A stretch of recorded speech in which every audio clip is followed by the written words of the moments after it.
नमस्कार मंडळी, मी दिव्या तुमचं सगळ्यांचं आपल्या चॅनलवरती अगदी मनापासून स्वागत करते। तर आज आहे धनत्रयोदशी, तर तुम्हाला सगळ्यांना धनत्रयोदशीच्या खूप खूप शुभेच्छा। तुम्हाला सगळ्यांना चांगलं आरोग्य लाभो हीच प्रार्थना करते।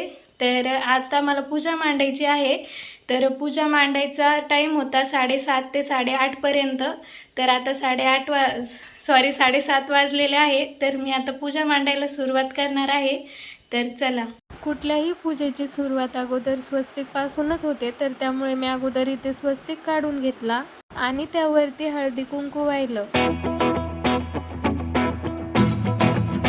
त्यानंतर मी एक चौरंग घेतला आणि त्यावरती लाल वस्त्र अंथरलं। लाल वस्त्र माता लक्ष्मीला खूप प्रिय आहे, त्यामुळे मी लाल वस्त्रच अंथरलं आणि एक पाण्याने भरलेला कलश घेतला, त्याला कुंकवाच्या 5 रेषा ओढल्या, त्यामध्ये हळदी कुंकू वाहिलं आणि आंब्याची पानं लावली आणि वरती नारळ ठेवला। तर अगोदर कलशाची स्थापना करायची आहे, तर त्यासाठी मी इथे तांदूळ खाली टाकले अगोदर आणि त्यावरती कलशाची स्थापना केली। आणि माझ्याकडे धन्वंतरी देवाचा फोटो नाहीये, तर त्यांचं प्रतीक म्हणून मी इथे सुपारी ठेवणार आहे। कलशाच्या बाजूलाच तांदळावरती सुपारी ठेवली आणि तिला हळदी कुंकू वाहून घेतलं।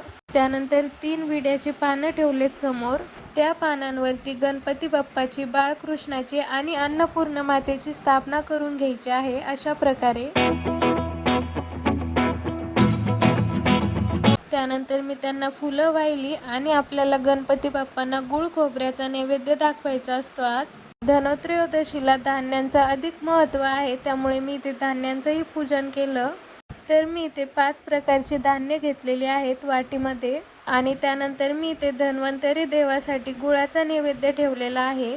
हे आयुर्वेदाचे देव असल्यामुळे त्यांना कुठल्याही औषधाचा नैवेद्य ठेवला तरी सुद्धा चालतो।